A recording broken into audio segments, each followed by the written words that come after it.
Shalom, salam berkat dari kami untuk pendengar sekalian. Saat ini pendengar akan diberkati dengan program Hari Ini Harinya Tuhan bagian yang ke-8. Sebuah program rohani tentang doktrin Alkitab yang menolong kita untuk semakin tertanam dalam kebenaran firman dan bertumbuh dalam kemuliaan. Bersama hambanya, Pendeta Gilbert Lumwendo, STH. Banyak orang merasa doktrin Alkitab sebagai sesuatu yang membingungkan. Tetapi tahukah saudara bahwa doktrin Alkitab intinya adalah memahami Alkitab dengan benar, dengan pemahaman yang sistematis, sehingga kita terus dapat tertanam di dalam kebenaran firman, sehingga kita terus bertumbuh di dalam kemuliaan Allah. Buka hati saudara sekalian untuk menerima berkat-berkat firman-Nya hari ini. Ada satu dosa yang pasti setiap orang pernah mengerjakannya, baik besar maupun kecil, baik tua maupun muda, baik yang kaya ataupun yang miskin. Mungkin saudara mendengar program ini dan berkata, apalagi yang pendeta ini mau ngomong ini. Saya mau ulangi sekali lagi, ada sebuah dosa yang setiap orang pasti pernah mengerjakannya, baik dia tua maupun muda, miskin maupun kaya, orang sederhana ataupun orang yang berkecukupan. Dan mungkin saudara bertanya, waduh, dosa apa ini? Jawaban saya sederhana, B-O-H-O-N-G, bohong. Bohong setiap orang sebetulnya pernah melakukannya. Dan saudaraku yang kasih dalam Tuhan, sayang sekali bahwa bohong kadang-kala sudah begitu rendah nilainya sampai orang tidak lagi menganggap bohong itu sebagai sesuatu dosa. Orang menganggap bohong sebagai kelemahan manusiawi. Bahkan kadang-kala orang telah mengarahkan bohong sebagai sebuah solusi. Ya pendeta, saya harus bohong pendeta sebab aduh istri saya kalau saya nggak bohongi, aduh marah melulu, orangnya cemburuan sekali gitu. Lalu sementara ada istri-istri yang berkata bahwa ya pendeta saya sih nggak mau bohong gitu, tapi saya harus bohong sebab kalau saya tidak bohong saya nggak pernah dapat uang belanja dari suami saya. Nah, ada banyak orang yang menganggap bohong sebagai bagian dari solusi menyelesaikan masalahnya. Tapi tahukah saudara, di hadapan Tuhan, bohong atau dusta ini bukanlah sekedar kelemahan kecil, bukanlah sekedar sebagai dosa normal, dosa biasa, tetapi Allah serius sekali dalam menangani dusta ini. Kenapa? Karena Allah kita adalah Allah yang mulia, Allah yang kudus, dan di dalam kekudusannya tidak ada dusta. Haleluya. Selamat datang dalam program kita hari ini, Harinya Tuhan, sebuah program rohani yang membawa kita pada pengenalan akan firman Tuhan, sehingga kita memiliki dasar yang teguh dalam perjalanan iman kita, tidak goyah menghadapi badai, karena orang-orang yang memahami firman Tuhan akan berjalan dalam kemenangan yang luar biasa bersama dengan Kristus. Haleluya. Dan dalam program ini kita sedang bicara tentang satu kata yang buat sebagian orang biasa, tapi buat Tuhan it's very serious, sesuatu yang sangat serius, yaitu dusta. Nah, saudaraku yang kasih dalam Tuhan, ada banyak orang bahkan membagi bohong pada dua hal, yaitu dusta atau bohong hitam yang memang dusta atau bohong yang tidak dikehendaki Tuhan, tapi ada dusta atau bohong putih, sehingga dia berkata bahwa orang bohong tergantung tujuannya apa. Kalau bohong untuk kebaikan itu kan berarti bohong putih katanya. Saudaraku yang kasih dalam Tuhan, bawang putih ada tapi bohong putih tidak ada. Karena apa? Karena every lie is lie, ya kan? Setiap kebohongan adalah kebohongan, saudaraku yang kasih dalam Tuhan. Nah, mari kita sama-sama mau lihat dalam Kisah Rasul pasal 5. Kisah Rasul pasal 5 ayat 1 sampai ayatnya yang ke-11. Ini adalah salah satu bagian perjanjian baru yang sangat menakutkan sekali. Allah membuktikan kuasa yang luar biasa kepada orang-orang yang dusta ini. Oh, hukuman Allah dinyatakan. Dikatakan Kisah Rasul pasal 5 mulai ayat yang pertama. Ada seorang lain yang bernama Ananias. Ia beserta istrinya Safira menjual sebidang tanah. Saya percaya tindakan ini adalah tindakan yang baik, tindakan yang luar biasa. Dia menjual sebidang tanah dengan setahu istrinya. Ia menahan sebagian dari hasil penjualan itu, dan sebagian lain dibawa dan diletakkannya di depan kaki rasul-rasul. Saudara bisa bayangkan nggak? Dia tuh baik sekali. Dia jual tanahnya dan dia pikir, wah dapat berkatnya cukup besar. Tapi ini kan toh tanah saya tahan sebagian, tapi sisanya yang justru jumlahnya lebih besar, itu yang saya mau persembahkan. Sampai di sini kelihatannya semuanya oke. Sampai di sini kelihatannya semuanya luar biasa. Ananias dan Safira seorang yang sangat dahsyat. Tetapi Petrus berkata, Ananias, Mengapa hatimu dikuasai iblis sehingga engkau mendustai Roh Kudus dan menahan sebagian dari hasil penjualan tanah itu? Selama tanah itu tidak dijual, bukankah itu tetap kepunyaanmu? Dan setelah dijual, bukankah hasilnya itu tetap dalam kuasamu? Mengapa engkau merencanakan perbuatan itu dalam hatimu? Engkau bukan mendustai manusia, tapi mendustai Allah. Ketika mendengar perkataan itu, rebahlah Ananias dan putuslah nyawanya. Maka sangat ketakutanlah semua orang yang mendengar hal itu. Lalu datanglah beberapa orang muda, mereka mengapani mayat itu, mengusungnya keluar dan pergi menguburnya. Kira-kira 3 jam kemudian masuklah istri Ananias, tetapi ia tidak tahu apa yang telah terjadi. Kata Petrus kepadanya, katakanlah kepadaku dengan harga sekian tanah itu kamu jual. Jawab perempuan itu, betul sekian. Kata Petrus, mengapa kamu berdua bersepakat untuk mencobai Roh Tuhan? Lihatlah, orang-orang yang baru mengubur suamimu berdiri di depan pintu dan mereka akan mengusung engkau juga keluar.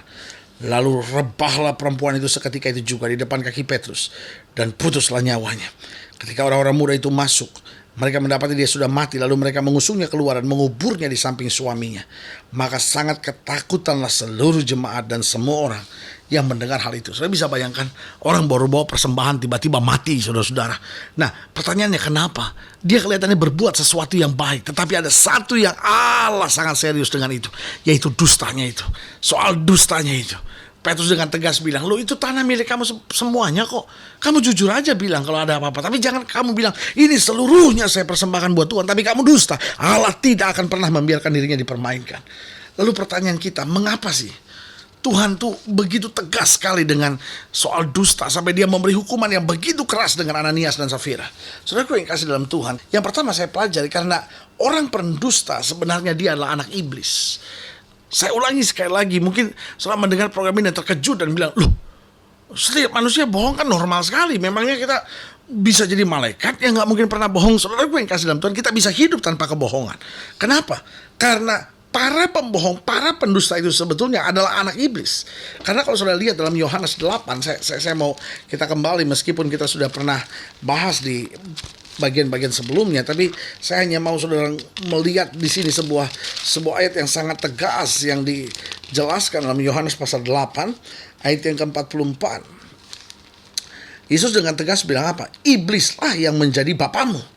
Dan kamu ingin melakukan keinginan-keinginan bapamu. Ia adalah pembunuh manusia sejak semula dan tidak hidup dalam kebenaran, sebab di dalam dia tidak ada kebenaran. Apabila ia berkata dusta, ia berkata atas kehendaknya sendiri, sebab ia adalah pendusta dan dengar baik bapa segala dusta. Jadi saudaraku yang kasih dalam Tuhan, kenapa Kristus tegas sekali dalam menghukum dusta ini? Kenapa Yesus itu sangat serius sekali dengan soal bohong, soal dusta ini? Yang pertama, karena memang orang pendusta itu adalah anak iblis. Yang kedua, saya pelajari karena dusta akhirnya menjadi kebiasaan. Orang yang pertama kali berbohong, orang yang pertama kali berdusta, itu akan mengulangi dustanya, akan mengulangi bohongnya, dan terus-menerus, dan akhirnya menjadi habit. Akhirnya menjadi kebiasaan yang terus-menerus dalam kehidupannya. Nah, saudaraku yang kasih dalam Tuhan, gak bisa hidup kekristenan kita seperti ini. Ada banyak orang merasa, wah, saya bohong sama suami saya, uang belanja naik. Besok saya buat lagi hal yang sama. Dan akhirnya ikatan itu mengikat hidup kita. Dan akhirnya kita dihancurkan oleh dusta kita. Jadi sekali lagi saya ulangi. Karena mengapa Yesus itu tegas sekali dalam menghukum pendusta sampai Ananias dan Safira mati dua-duanya? Yang pertama, karena orang pendusta adalah anak iblis. Yang kedua, karena dusta menjadi kebiasaan. Orang yang biasa bohong, lama-lama itu menjadi kebiasaan. Nah, mulai hari ini sebagai hamba Allah, saya mau ingatkan, saya percaya tidak kebetulan setelah mendengarkan program ini. Berarti inilah saatnya untuk sudah bangkit dan bilang, Tuhan, saya gak bisa hidup dengan kebohongan gini lagi. Saya mau hidup benar di hadapan Tuhan. Dan yang ketiga, saya pelajari, mengapa sih Tuhan tuh tegas sekali dengan soal dusta? Karena yang ketiga, karena dusta adalah hambatan dalam pelayanan. Tahukah saudara bahwa dusta itu adalah batu sandungan buat orang-orang yang melayani Tuhan? Kalau orang akhirnya tahu bahwa saudara ternyata pendusta, apa yang terjadi? Orang memandang saudara dan berkata, ya kelihatannya dia aktif ya di gereja ya, kelihatannya dia aktif ya di pelayanan ya. Ternyata itu semuanya topeng-topeng kepalsuan. Itu semua hanya pintar-pintarnya dia. Dia itu hanya seorang pendusta yang mengelabui semua orang. Itu sebabnya saudaraku yang kasih dalam Tuhan, Yesus sangat tegas sekali dengan soal dusta ini. Kenapa? Karena Yesus dengan tegas bilang, iblis adalah bapamu. Orang pendusta itu menjadi anak-anak iblis. Dan saudara bisa bayangkan kalau hidup kita di bawah kendali iblis, hidup kita hancur, hidup kita binasa. Dan sebagai hamba Allah, kembali saya mau ingatkan, mulailah belajar bicara yang benar. Apapun resikonya, katakanlah kebenaran. Dan bukan hanya mengatakan kebenaran, tapi hidup dalam kebenaran. Ada orang yang mengatakan kebenaran, tetapi hidupnya nggak dalam kebenaran. Ini yang saya bilang, bahwa waktu kita hidup dalam kebenaran, maka disitulah kemuliaan Allah akan dinyatakan dalam hidup kita. Nah, yang kedua, mengapa Tuhan tuh sangat menekankan sekali, sangat tegas sekali dengan soal dusta ini. Pendusta-pendusta nggak ada tempat dalam kerajaan sorga. Yang kedua, karena apa? Karena dusta menjadi kebiasaan. Akhirnya terus menjadi kebiasaan yang terus menerus dalam kehidupan kita, dan akhirnya menjerumuskan kita pada kehancuran. Dan yang ketiga, karena dusta adalah hambatan dalam pelayanan, itu menjadi batu sandungan. Saudaraku yang kasih dalam Tuhan, kalau saudara mau melayani Tuhan, yuk mari hidup dengan hati yang lurus, bicara dengan kata-kata yang lurus, yang benar, yang bisa dipertanggungjawabkan, yang bisa dipercaya. Lalu hiduplah sebagai orang-orang yang tidak punya record sebagai pendusta, yang tidak punya record sebagai pembohong, saudara-saudara. Karena waktu kita hidup dalam kebenaran, di situ kita melihat kemuliaan Tuhan dinyatakan. Haleluya. Saudaraku yang kasih dalam Tuhan, kalau saudara ingin dilayani lebih jauh, hubungi kami melalui telepon, hubungi kami melalui surat, kunjungi website kami, karena kami ada untuk membawa Bapak Ibu Saudara senantiasa lebih dekat pada Tuhan, mengalami kasih kuasa mujizat yang luar biasa. Haleluya. Melalui program ini juga secara khusus saya mau berdoa untuk setiap pendengar sekalian, setiap saudara yang mungkin sakit, setiap saudara yang mungkin berbeban berat. Saya percaya bagi Yesus tetap tidak ada perkara yang mustahil.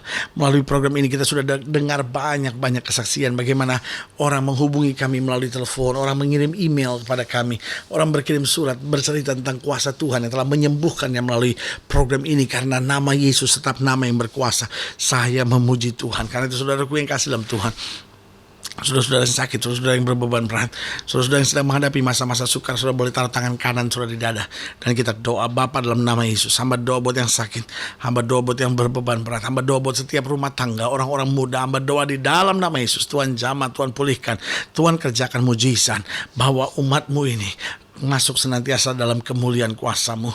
Terima kasih Bapa, kami rebut dengan iman dan kami percaya segala yang Tuhan janjikan telah digenapi dalam kehidupan kami. Terima kasih Bapa, di dalam nama Yesus kami berdoa. Haleluya.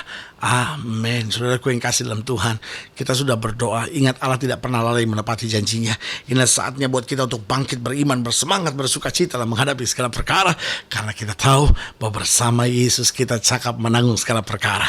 Doa saya menyertai saudara, dan jangan lupa jadikan hari ini harinya Tuhan.